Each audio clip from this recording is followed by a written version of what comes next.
Good morning बच्चों। ये हमने आज हम लोग ना ये करेंगे जो आप लोगों के प्रीवियस ईयर में जो पूछा गया था क्वेश्चन हिस्ट्री का, है ना। ये क्लास 12 का है, हिस्ट्री का जो पेपर है ऑप्शनल उसका है। ये हम लोग आज उसका ऑब्जेक्टिव करेंगे। हालांकि आप लोग क्वेश्चन थोड़ा सा देख लीजिए क्योंकि आपके पेपर होने वाले हैं और बहुत ज़रूरी हो गया है कि एक बार प्रीवियस ईयर का क्वेश्चन को रिवीजन किया जाए, है ना। क्योंकि क्वेश्चन कुल मिला के इर्द गिर्द उधर ही रहता है, ठीक है ना। अभी तो ये आपका डिस्क्रिप्टिव वाला तो चर्चा नहीं हो पाएगा, लेकिन ऑब्जेक्टिव वाला हम लोग चर्चा करेंगे अभी, है ना। देखते हैं इसका आंसर क्या क्या होगा, ठीक है। तो देखिए पहला क्वेश्चन देख लेते हैं। हड़प्पा सभ्यता का प्रसिद्ध बंदरगाह लोथल किस राज्य में है? कल ही हम लोग क्लास में ऑब्जेक्टिव किए थे ना। सही आंसर क्या होगा? गुजरात। जिसने भी मारा है ये क्वेश्चन जिसका भी है उसने बिल्कुल सही जवाब दिया है। चलिए अगला क्वेश्चन देखते हैं।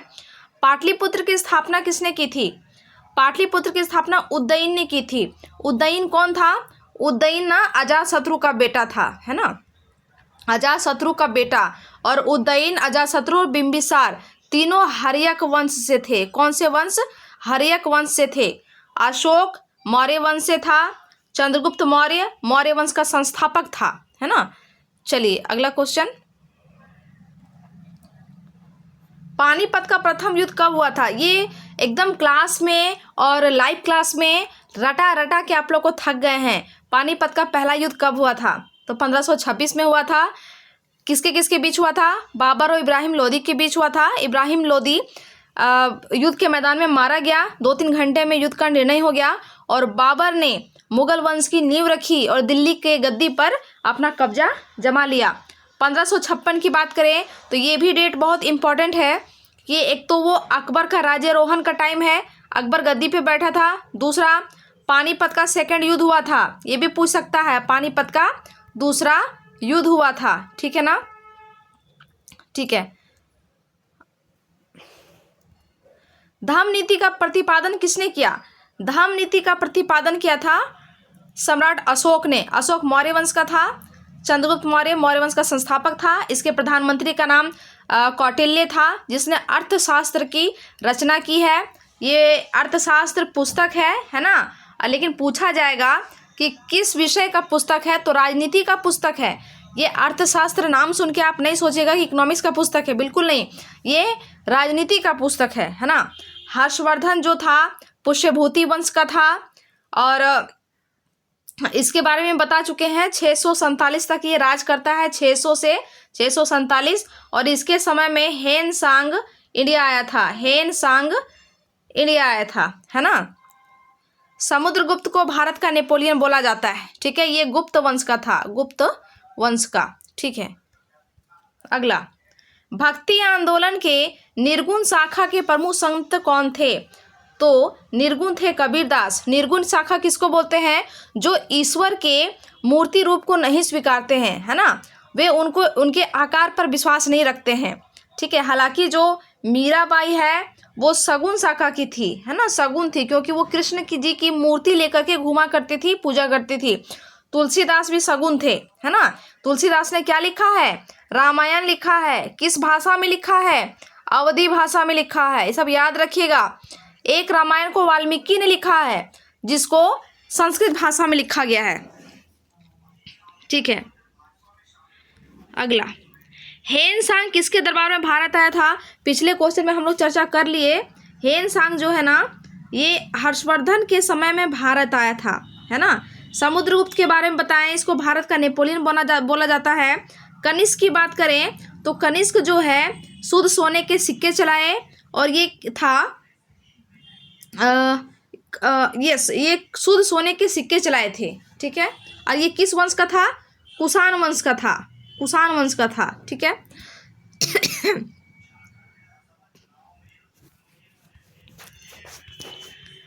विजयनगर के प्रसिद्ध शासक कृष्णदेव राय किस वंश से संबंधित थे? सारा क्वेश्चन एकदम रटा रटाया है, एकदम हलवा क्वेश्चन दिया हुआ है और इस बार भी वैसे ही क्वेश्चन आने वाला है। और अभी से ही आप लोग से रिक्वेस्ट है कि आप लोग लाइव क्लास में जुड़िए। जितना से जितना ऑब्जेक्टिव क्वेश्चन हो जाएगा ना उतना अच्छा रहेगा आप लोगों के लिए, और ये ऑब्जेक्टिव क्वेश्चन आपका मार्क्स को बढ़ाएगा। इस चीज़ को समझिए आप लोगों को लग रहा है कि झूठ मूठ का टाइम पास हो रहा है, बिल्कुल नहीं टाइम पास हो रहा है। चलिए देखते हैं कृष्णदेव राय किस वंश से संबंधित थे, तो ये तुलु वंश से संबंधित थे। जो भी लड़का लिखा है ना, आंसर मारा है एकदम सही मारा, उसका नंबर भी अच्छा आया होगा। ठीक है, कृष्णदेव राय तुलु वंश से संबंधित थे। इनके मंत्री का नाम क्या था? इनके दरबार में ना अष्ट दिग्गज हुआ करते थे, 8 कवियों का समूह, इसको अष्ट दिग्गज बोलते थे, जिसमें तेनाली रामा प्रमुख थे, है ना, तेनाली रामा ये प्रमुख थे। ठीक है,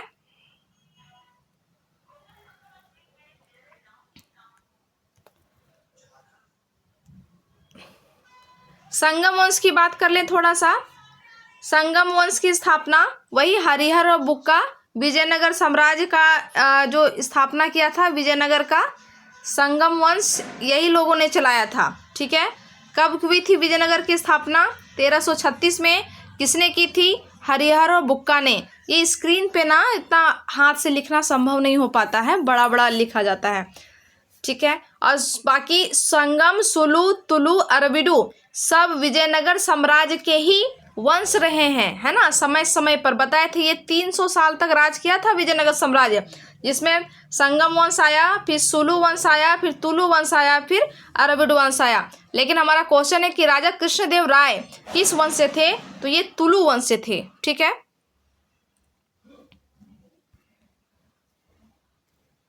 अगला ये भी हलवा क्वेश्चन है एकदम। हुमायूं नामा की रचना किसने की थी? कल ही लाइव क्लास में चर्चा किए हैं।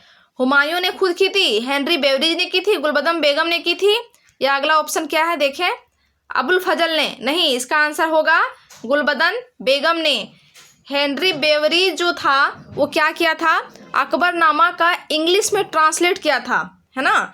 और हुमायूं की बात कर ले तो ये बाबर का बेटा था, है ना, बाबर का बेटा था, अकबर का पिता था।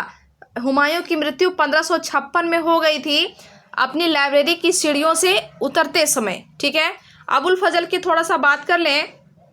अबुल फजल जो है अकबरनामा का रचना किया था, अकबरनामा, है ना। अबुल फजल की हत्या 1602 में हो जाती है।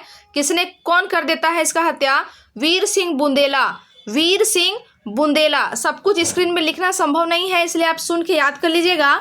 वीर सिंह बुंदेला ने 1602 ईस्वी में जहांगीर के कहने पर इसकी हत्या करवा देता है। इससे अकबर इतना नाराज होता है जहांगीर से कि वो दुखी मन से कहता है कि अगर जहांगीर को गद्दी चाहिए होता है, उसको गद्दी चाहिए था तो वो मेरा हत्या कर देता, उसने मेरे दोस्त की हत्या क्यों कराई, है ना। फाइनली अकबर की मृत्यु भी 1605 में हो जाती है पेट दर्द के कारण। अगला, व्रजयान किस धर्म की शाखा है? व्रजयान ये बौद्ध धर्म का शाखा है। ठीक है, इसके अलावा हीनयान, महायान ये भी बौद्ध धर्म का ही शाखा है, हीनयान और महायान। ठीक है, सिख धर्म की स्थापना किसने की थी? गुरु नानक ने। भारत का नेपोलियन किसे कहा जाता है? ये भी हलवा क्वेश्चन, 100 बार बताएं। समुद्रगुप्त को कहा जाता है।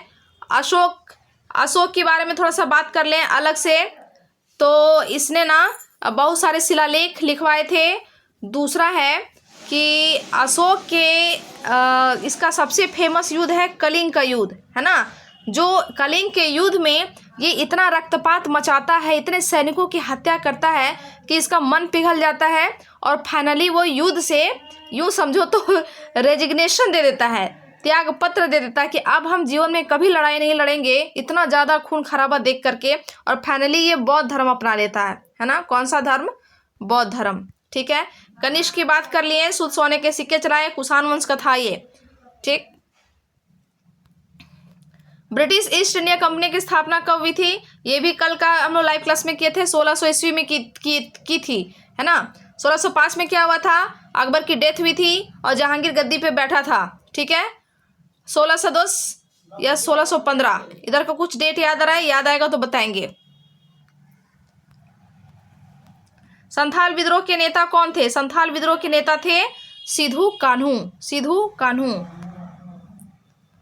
1857 का सिपाही विद्रोह कहाँ से हुआ था स्टार्ट? तो ये हुआ था मेरठ से, है ना। झांसी से कौन नेतृत्व कर रही थी? झांसी की रानी लक्ष्मीबाई, है ना। बैरकपुर से ये थे मंगल पांडे, है ना। दिल्ली से कौन था?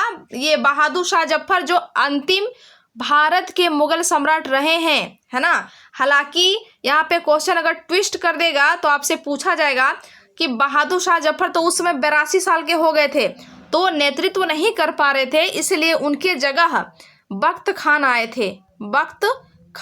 थे, है ना। इस वीडियो को ध्यान से देखिएगा, बहुत अच्छी अच्छी बातें इसमें मैंने बताई हैं।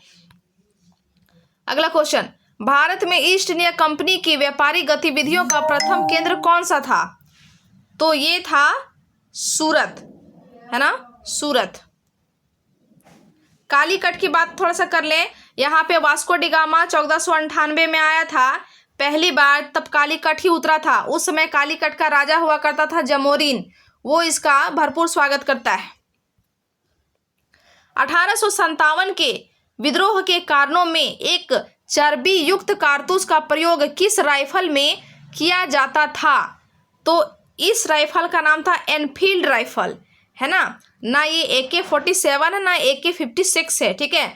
ब्राउन बेस की बात करें तो जब 1856 में, दिसंबर 1856 की बात है, जब इस ब्राउन बेस जो राइफल है उसका यूज पहले होता था, है ना। लेकिन दिसंबर 1856 में ये नया राइफल लाया गया, एनफील्ड राइफल, जिसको स्टार्ट करने से पहले, चलाने से पहले ये इसमें कुछ मुंह से निकालना पड़ता था, जिसमें गाय और सुअर की चर्बी लगी हुई रहती थी, उसको मुंह से काटना होता था, है ना।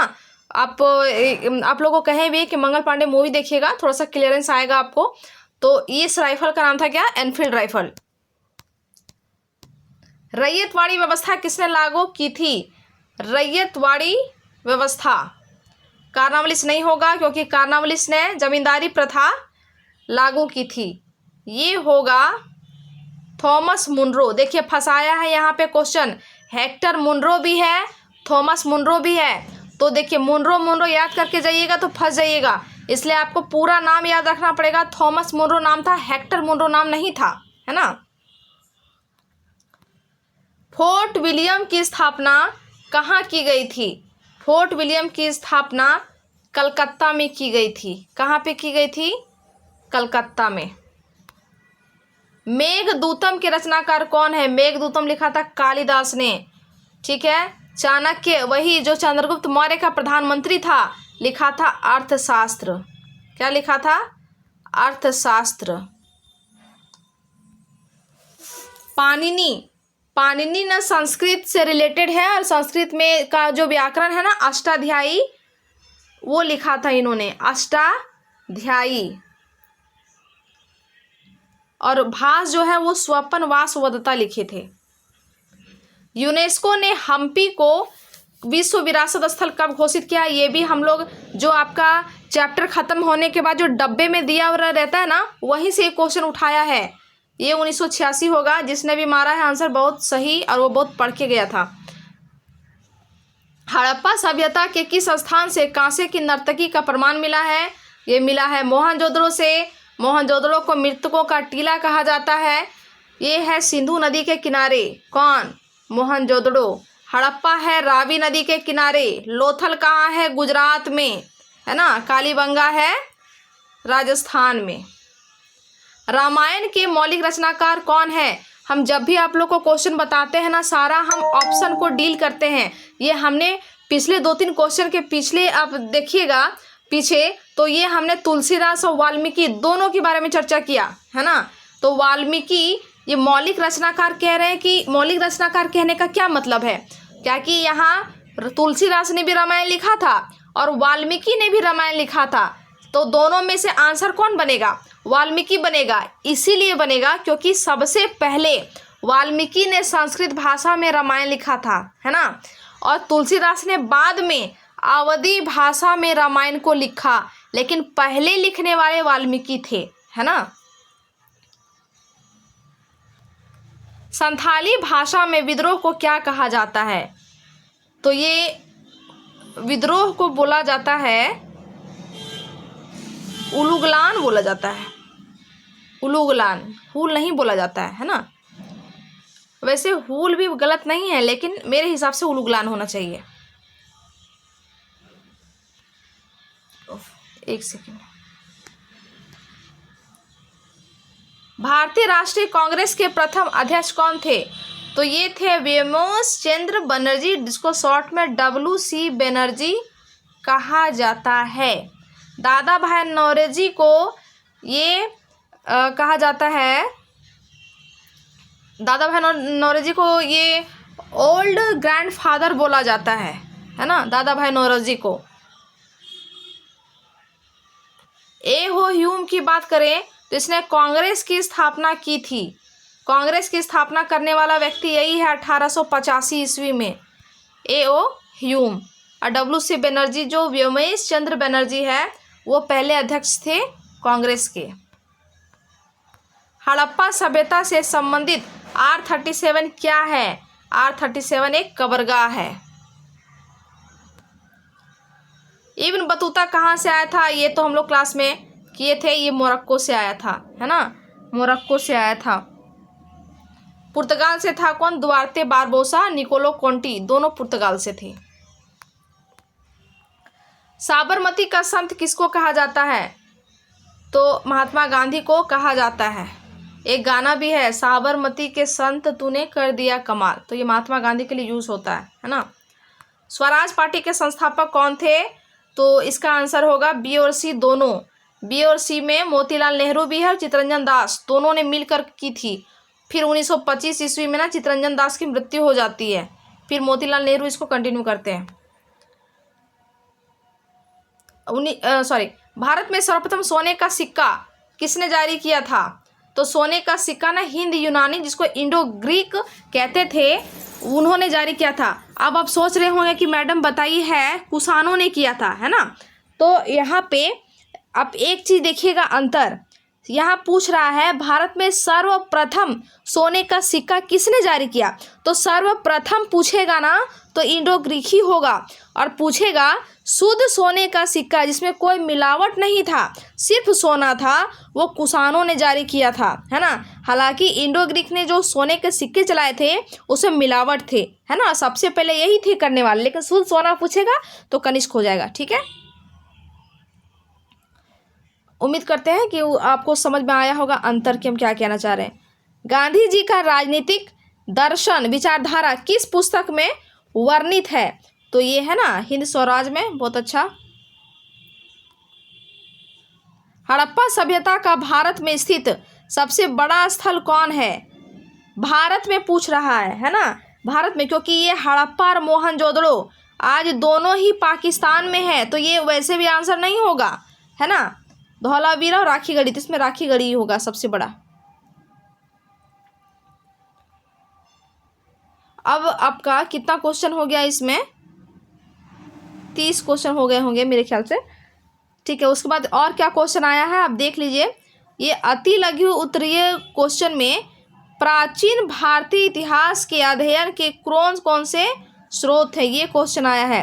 भारत के कौन से दो प्रांत अगस्त 1947 में भारत और पाकिस्तान के बीच बांटे गए, ये क्वेश्चन है। अकबर का जन्म कब और कहाँ हुआ? तो अकबर का जन्म 1542 में हुआ था, और कहाँ पे?